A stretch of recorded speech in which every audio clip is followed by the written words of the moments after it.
Cześć, witamy w dzisiejszym shorcie Nerd Management. Ja nazywam się Krzysztof Rakowski. A ja Paweł Rykowski. Dzisiaj chcielibyśmy Was zachęcić do tego, żebyście nie bali się eksperymentować. Przeczytałem ostatnio bardzo ciekawą książkę pod tytułem Range. Jej autorem jest David Epstein. Damy linka tutaj oczywiście w materiałach do wideo i podcastu. I autor pisze w tej książce, że lepiej mieć szerokie doświadczenia niż wąsko się specjalizować. Zwłaszcza w przypadku sytuacji takich, z jakimi my się mierzymy, czyli nieprzewidywalnych problemów, nieokreślonych sytuacji. I on przytacza przykłady wielu osób, które próbowały wiele rzeczy na ścieżce swojej kariery, zanim odnieśli sukces. To znaczy, że rozpoczynali wcześniej tę karierę, ale nie od razu w dziedzinie, z której są znani. I tutaj czołowym przykładem jest Van Gogh, znany malarz oczywiście, który w swoim krótkim życiu, bo żył 37 lat, podejmował się bardzo wielu zawodów, zanim właśnie stał się znanym malarzem, czyli pracował w księgarni, jako dealer sztuki, jako asystent księdza, nawet sam chciał wstąpić do zakonu i próbował wielu rzeczy. I niektórzy mu mówili, że za późno zaczyna, że nie ma talentu, że no nic z niego nie będzie. Zresztą jego brat go przez długi czas wspierał finansowo. Ale dzięki temu, że jak to się mówi, jadł ten chleb z wielu pieców, no to nabrał odpowiedniego doświadczenia. I to jest jedna rzecz. Druga rzecz to jest zrywanie ze schematami. Powinno się zrywać ze schematami, na chwilę zapomnieć o takich naszych codziennych narzędziach, z których korzystamy na co dzień i spróbować podejść do problemu z innej strony. I tutaj też jednym z takich sławnych przykładów jest katastrofa promu Challenger, która miała miejsce w 1986 roku. I tam problem polegał na tym, że sztywna kultura organizacyjna NASA wymagała, taka inżynierska kultura organizacyjna wymagała, żeby wszelkie argumenty, wszelkie dyskusje były poparte liczbami. No i jeden z inżynierów na podstawie obserwacji sprzętu stwierdził, że może dojść do awarii gumowych uszczelek w konkretnych warunkach atmosferycznych związanych z temperaturą. Ale nikt nie chciał go słuchać, bo właśnie wbrew tej kulturze, wbrew tym narzędziom, które mieli ustalone, wbrew procedurom, nie miał danych liczbowych, które by potwierdzały jego spojrzenie, jego spostrzeżenia. No i przez to decydenci w NASA, menedżerowie wysokiego szczebla nie byli w stanie się pozbyć tego proceduralnego myślenia i spojrzeć na sprawę zdroworozsądkową. No i jak to się skończyło, dobrze wiemy. Katastrofa kosztowała życie 7 osób, no i wiele milionów dolarów i oczywiście opóźnienie w programie kosmicznym. Więc konkluzja taka ważna i właśnie to, do czego chcemy Was zachęcić, to jest to, że jeżeli nie eksperymentujecie, nie staracie się czasem porzucić swoich narzędzi, spojrzeć na sprawę z innej perspektywy, zrobić czegoś inaczej niż dotychczas, to nie uczycie się. Nie zdobywacie doświadczenia, nie posuwacie się do przodu, potem będzie Wam po prostu ciężko sprostać wyzwaniom, które się będą przed Wami pojawiać. Tutaj przykładem tego porzucania narzędzi, już takim obrazującym to na 100%, bo właśnie autor nazywa to porzucaniem narzędzi, jest to, że badano kwestię strażaków, którzy ginęli w pożarach. Na przykład w Kalifornii wiadomo, że co roku są gigantyczne pożary, całe wioski płoną i okazało się, że ci strażacy, którzy nie byli w stanie rzucić swojego sprzętu po prostu w kąt i uciekać, no ginęli, bo po prostu to jest taka właśnie metafora, że byli przywiązani do tych swoich narzędzi, z których korzystali na co dzień. Paweł, masz jakieś przykłady eksperymentów udanych albo nieudanych?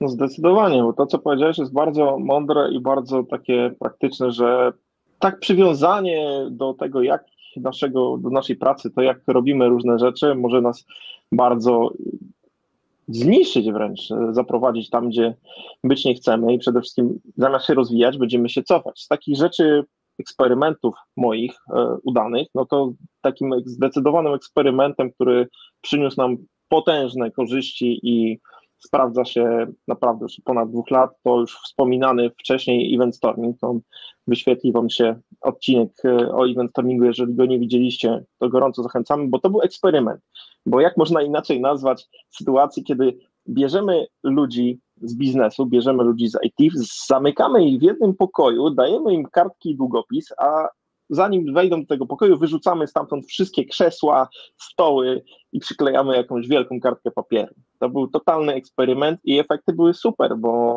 okazało się, że nagle, kiedy wiele osób nie potrafi się dogadać, kiedy nie wiedzą, co ludzie, którzy mają teoretycznie wspólny cel, a nie wiedzą, co oni robią, co jak się nazywa, nazywają rzeczy inaczej, nie potrafią się dogadać, przerzucają się mailami bez sensu. I tutaj Event Storming był genialnym eksperymentem, więc jeżeli jeszcze nie sprawdziliście, jak działa Event Storming, zwłaszcza Big Picture, do tego, żeby dogadać IT z biznesem, to sprawdźcie, bo u nas ten eksperyment był super. I wyszło to po prostu z takiej potrzeby sprawdzenia, że zostawienia tych starych narzędzi, laptopów, maili, telefonów, próby dogadywania się, spróbowania czegoś nowego. Więc to działa. Ale musicie też uważać, ponieważ jeżeli będziecie patrzeć na innych, na to, co działa u innych i z czego są super i co promują, pokazują i dają wam do zrozumienia, że to jest eksperyment, który musicie spróbować, może się okazać, że to nie zawsze, niekoniecznie zadziała u was, bo taki eksperyment, który był totalnie nieudany, nie przyjął się u nas, to był podział dnia na 3 części.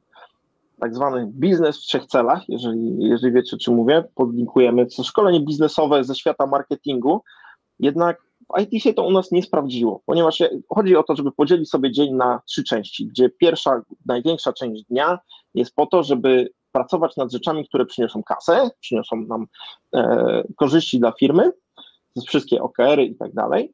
Druga część dnia, czyli na przykład takie 2 godziny, już w późniejszej części, kiedy już mamy zrobione to, co powinniśmy, żeby zarobić dla firmy i na siebie, mamy zrobione, to drugie to jest rozwój i ułatwianie sobie pracy i biznesu, czyli jeżeli coś trzeba posprzątać, to warto posprzątać, jeżeli coś można ulepszyć, to warto ulepszyć, może warto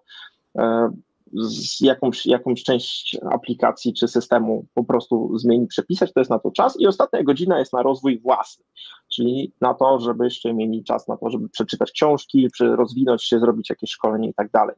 U nas to totalnie nie zadziałało, mimo że ten system jest w teorii piękny, super, tylko że w praktyce okazuje się, że ludzie bardzo często pomijają te 2 ostatnie bloki, czyli niekoniecznie mają czas na to, żeby coś usprawnić, ponieważ trzeba popchnąć projekty do przodu.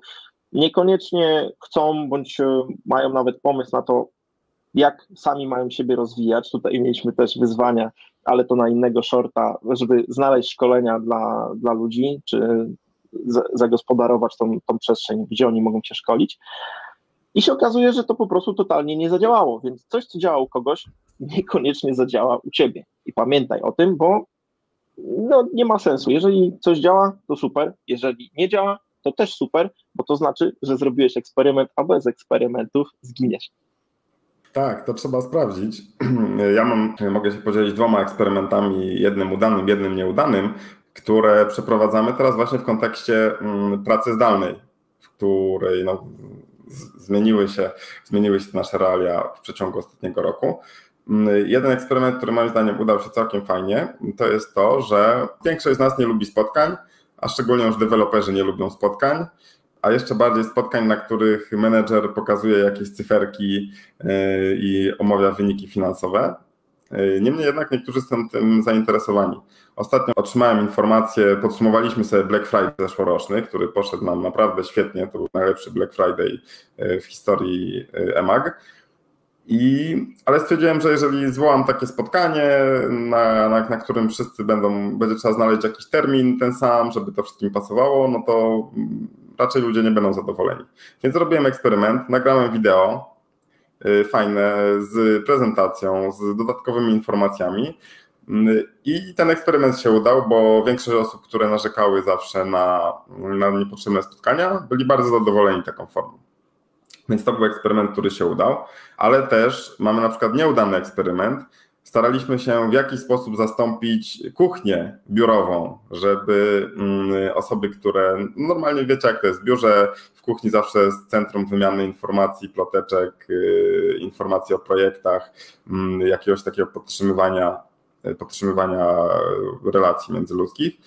I próbowaliśmy coś takiego zrobić na Teamsach, nie udało nam się. Przy okazji dajcie znać, jeżeli macie jakieś fajne pomysły, w jaki sposób można taką kuchnię biurową zastąpić.